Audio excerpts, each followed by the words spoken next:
Oh man, that Olive Garden was so good. I think I had way too many breadsticks though. Oh my god. You're right, it was so good, but are you okay? You ate like 10 breadsticks and you're acting a little funny. Oh, oh man. Why are you acting drunk? You literally had one glass of wine with your meal? I don't know, but oh my gosh. Oh, I'm so sorry. I'm just feeling really good right now. There's no way you're that drunk off of one glass of wine. I don't know.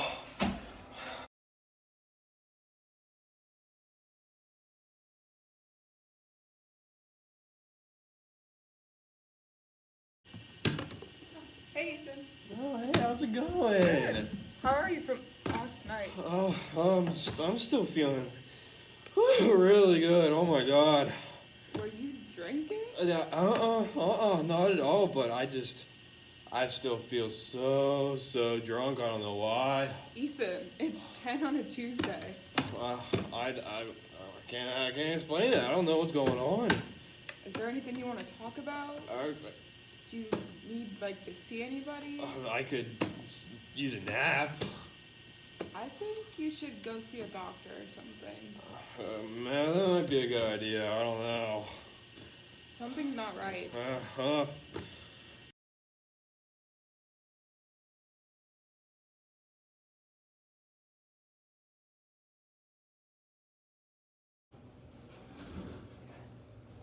Hi Ethan, so what are we seeing you here for today?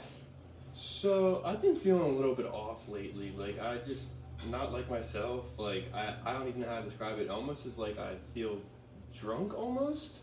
Even if I don't drink any alcohol, it doesn't make any sense. Okay. Well, that is very strange. I'm going to ask you a couple of questions to see if I can figure out what this is.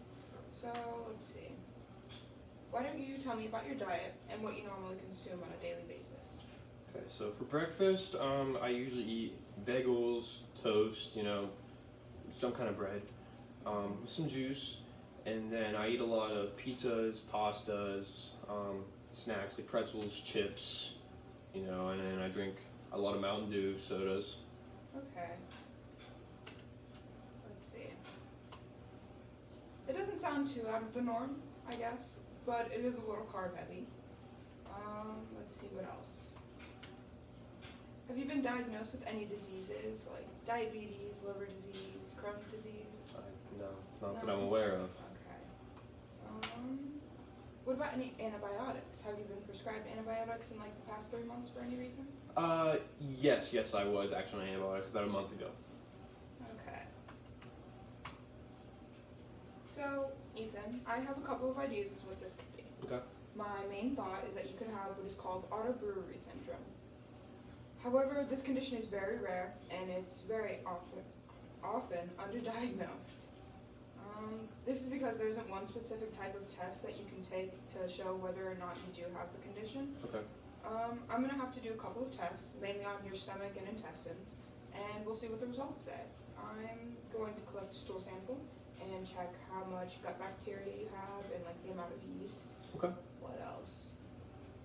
I'll also do a glucose challenge.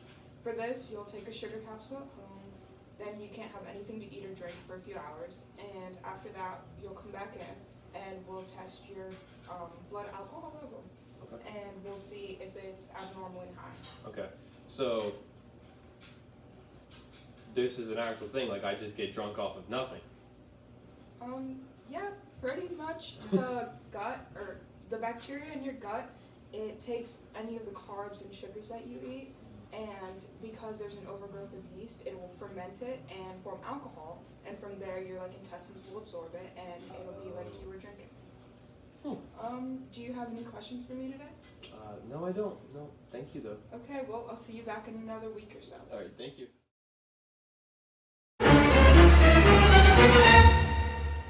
Hi Ethan, how are you doing today? I'm pretty good, thank you. That's good to hear. I'm gonna pull up your results and we'll talk about what I saw. Okay.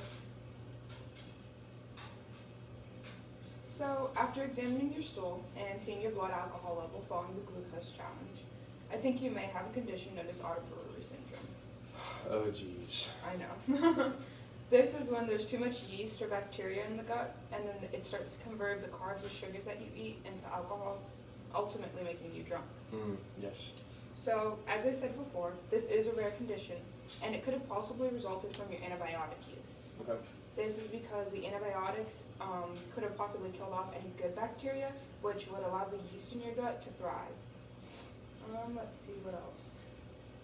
This along with your high carb diet, because as you mentioned before, you're eating like bagels and pizza and just a lot of carbs and sugary things. So good though. I know. But this along with the yeast overgrowth in your gut, it caused the fermentation of the carbs you consume, which explains the drunkenness and all of the symptoms you're experiencing. That makes so much sense, because I knew I was not just feeling that good for no reason. Oh my goodness. So there are a few things we can do from here to try and help you out. Good. So first, before you leave today, we'll check your blood alcohol level and Okay. see how high it is. Okay. Because if it is high, then we'll have to treat you for acute alcohol poisoning. Because, Yes. yeah. After that, we're going to first start with making a change in your diet. Okay. And it may be hard at first, but you're going to have to limit or completely cut out carbs and sugars. Oh I know. We'll meet on a regular basis and see how you do with your diet.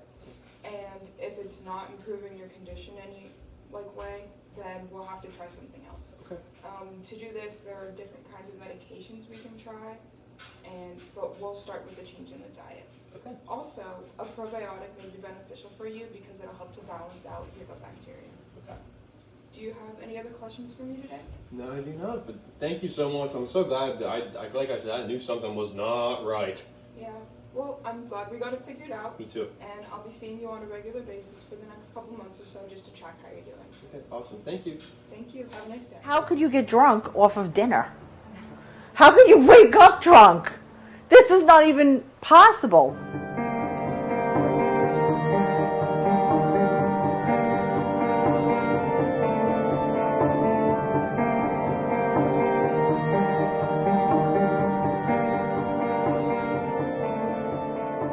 He would periodically appear intoxicated and have blackouts, and I mean, there were a lot of times I don't even remember how I got home. That's how bad it was. I thought I felt fine. we would be sitting at the table having dinner and he'd be fine. And then about an hour after we ate, he would start slurring his speech, and he would be talking gibberish, and sometimes he'd get really angry and he would pass out. And I'm like, what the hell just happened in front of my eyes?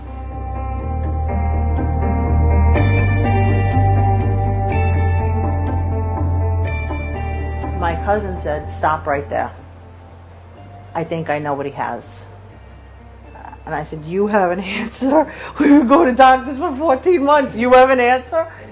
And she said, auto brewer's yeast syndrome. It's where your body converts the carbohydrates that you eat to alcohol. And I said, how do you even get this? She said, it's just yeast. I said, how do you get the yeast? She said, from antibiotics. And then all of a sudden, all those little pieces that we were trying to pin together literally came into a big ball of information at that moment.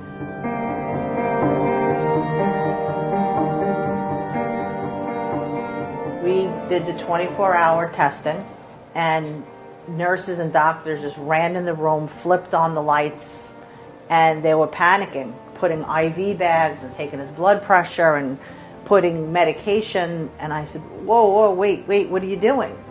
And they said, we got his blood test results from after eating that high carb meal. His lactic acid is high, he has a fever, he has high blood pressure, and his alcohol is through the roof. And I said, oh, thank God. They were like, what do you mean? I'm like, we just proved he has auto brewer's yeast syndrome.